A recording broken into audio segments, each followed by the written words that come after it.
Again I say, I do not know what has become of Harley Warren, though I think, almost hope, that he is in peaceful oblivion, if there be anywhere so blessed a thing. It is true that I have for 5 years been his closest friend and a partial sharer of his terrible researches into the unknown. I will not deny, though my memory is uncertain and indistinct, that this witness of yours may have seen us together, as he says, on the Gainesville Pike, walking toward Big Cypress Swamp at 11:30 on that awful night. That we bore electric lanterns, spades, and a curious coil of wire with attached instruments I will even affirm, for these things all played a part in the single, hideous scene which remains burned into my shaken recollection. But of what followed, and of the reason I was found alone and dazed on the edge of the swamp next morning, I must insist that I know nothing, save what I have told you over and over again. You say to me that there is nothing in the swamp or near it which could form the setting for that frightful episode. I reply that I knew nothing beyond what I saw. Vision or nightmare it may have been, vision or nightmare I fervently hope it was. Yet it is all that my mind retains of what took place in those shocking hours after we left the sight of men. And why Harley Warren did not return, he or his shade, or some nameless thing I cannot describe, alone can tell. As I have said before, the weird studies of Harley Warren were well known to me, and to some extent shared by me.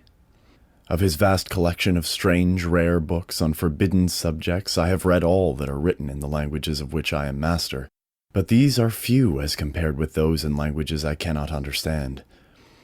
Most, I believe, are in Arabic, and the fiend-inspired book which brought on the end, the book which he carried in his pocket out of the world, was written in characters whose like I never saw elsewhere. Warren would never tell me just what was in that book. As to the nature of our studies, I must say again that I no longer retain full comprehension.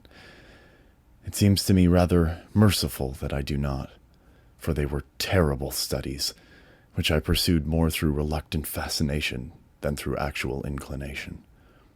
Warren always dominated me, and sometimes I feared him.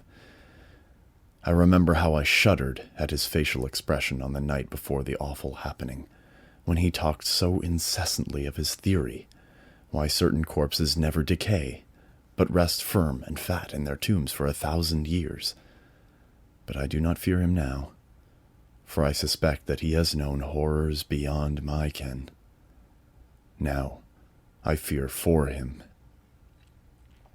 Once more I say that I have no clear idea of our subject that night.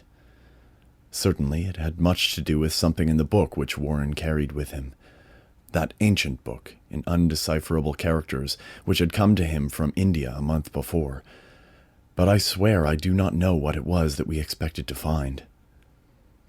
Your witness says he saw us at 11:30 on the Gainesville Pike, heading for Big Cypress Swamp. This is probably true, but I have no distinct memory of it. The picture, seared into my soul, is of one scene only, and the hour must have been long after midnight, for a waning crescent moon was high in the vaporous heavens.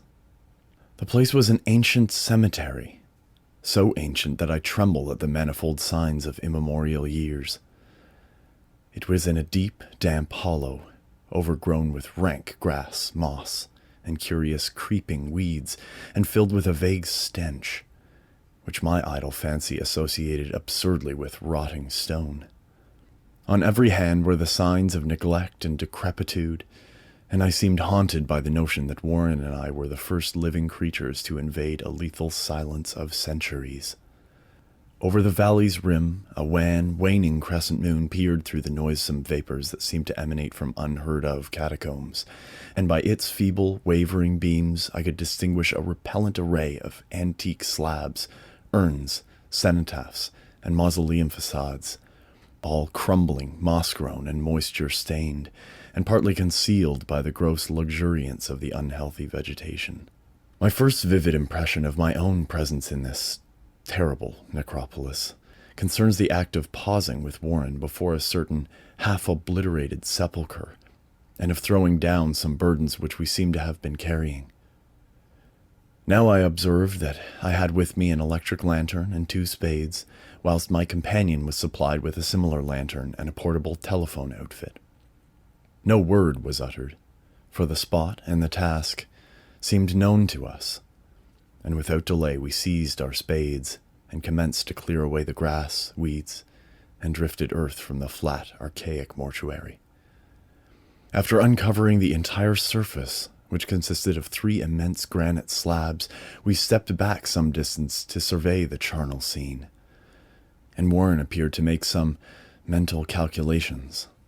Then he returned to the sepulchre, and using his spade as a lever, sought to pry up the slab lying nearest to a stony ruin which may have been a monument in its day. He did not succeed, and motioned to me to come to his assistance. Finally, our combined strength loosened the stone, which we raised and tipped to one side. The removal of the slab revealed a black aperture, from which rushed an effluence of miasmal gases so nauseous that we started back in horror. After an interval, however, we approached the pit again, and found the exhalations less unbearable. Our lanterns disclosed the top of a flight of stone steps, dripping with some detestable ichor of the inner earth, and bordered by moist walls encrusted with niter. And now, for the first time, my memory records verbal discourse, Warren addressing me at length in his mellow tenor voice, a voice singularly unperturbed by our awesome surroundings. "I'm sorry to have to ask you to stay on the surface," he said, "but it would be a crime to let anyone with your frail nerves go down there. You can't imagine, even from what you have read and from what I've told you, the things I shall have to see and do. It's fiendish work, Carter, and I doubt if any man without ironclad sensibilities could ever see it through and come up alive and sane. I don't wish to offend you, and heaven knows I'd be glad enough to have you with me, but the responsibility is in a certain sense mine, and I couldn't drag a bundle of nerves like you down to probable death or madness.